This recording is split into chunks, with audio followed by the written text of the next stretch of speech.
is Soul Calibur 6 perfect? Well, in some ways, yes. Looking back, each iteration has brought a new staple mechanic to the series. 2 being my personal favorite, brought guest characters. Star Wars, Link, even Ezio Auditore from Assassin's Creed. There seems to be no boundary outside the character range. 3 introduced character creation. 4 added armor breaking and impossible condition supers. And 5 completely train wrecked the franchise, putting it on ice for 6 years. Wait, 6 years. Soul Calibur 6. Okay, that's weird. But seriously, 5 was the worst in the series. It removed a dozen of the game's recognizable characters and either pulled them all together or replaced them with a stupid fill-in copy. Taki's apprentice, blonde lady from America, or Killick's Wukong successor. Ideas like this that sacrifice the identity of the product will never work out. Just give people the respective characters they've come to love in this franchise. This mistake in direction grossly affected sales, leaving the 4th game to outsell the 5th by over 1 million copies. This led to the series taking 6 years off as a break from developing any future titles, and it seems to have truly paid off, as the 6th game seems to be addressing everything weak about the last couple entries.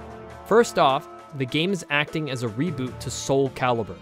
Story-wise, this is exciting news. Some of the best moments in the franchise occurred in the 1st to 2nd game story arc, so seeing these moments fleshed out in more intricate ways will be great. All the features we've come to expect make an appearance here as well. Fully fleshed out character creation allows you to make your own detailed fighter with hundreds of options available. For the first time ever, different races like skeletons and lizards. It also appears you can augment the original Soul Calibur cast as well. That's great, because Mitsurugi looks like a weirdo without his facial hair. There's even boasts of a character creation story mode. It'll be nice to finally see our own characters in more than just an arcade mode. Every armor piece can be broken off, even Nightmare's helmet. Look, it's Siegfried, that's cool. Also, they made a full return of the original cast. Guest characters such as the Witcher, Geralt of Rivia, and the devs have even stated that they will be adding more guest characters down the line. That's really exciting considering they have literally no pattern between who they add.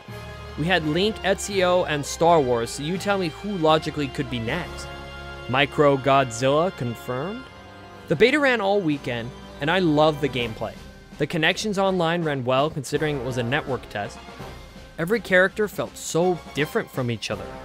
It seems they took a lot of time to create unique gameplay mechanics for each person.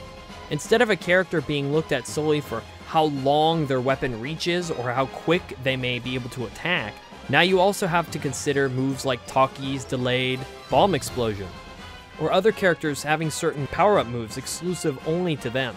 It's exciting to watch and feels spectacular in the midst of battle. Pacing of a fight feels much like it did in Soul Calibur 2, which has the best balance between speed versus damage. There's a new mechanic called Reverse Edge that allows you to block all attacks, countering back into a rock, paper, scissors situation. I don't love how this mechanic functions because this early in the game there isn't a cutthroat, this is the dedicated strategy to take care of people overusing that ability, but when it's used as it's appropriated, it can lead to some awesome looking moments.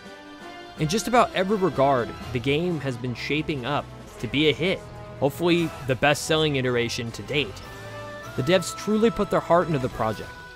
It's been shown in the media several times that this game barely made it through production, because the higher-ups didn't feel Soul Calibur ever really made enough money. So why would they double down on a game that hasn't been doing great financially? We're lucky to see this game at all. So I'm happy to say the only major flaw holding Soul Calibur 6 back from being a perfect game is the segregation of the characters. Tira, who has been a mainstay character since Soul Calibur 3, was revealed 1 month ago in a trailer. The game launches October 19th. This is the worst example of content pulling possible. She is completely in the original game roster, but for the sake of making money, they put her behind a paywall. Even more shady, she's available to play during the beta. Why? Well, because it's a marketing gimmick. Let people use her free, then once they enjoy her, or having her available, take her away. That way, come launch day, you feel even more entranced to buy her. It's sick when any company partakes in this sort of practice. Disregarding any of the problems with the DLC, Soul Calibur 6 is a stunning game. I love the time I got to play it and truly believe it's on the right path to being perfect. We'll see how they continue to handle the DLC and hold the pitchforks for now, but don't let the purchase of a few characters discourage from an otherwise fantastic game filled with features. I'll catch you all next time. This is Demon Fox Yoko, signing out.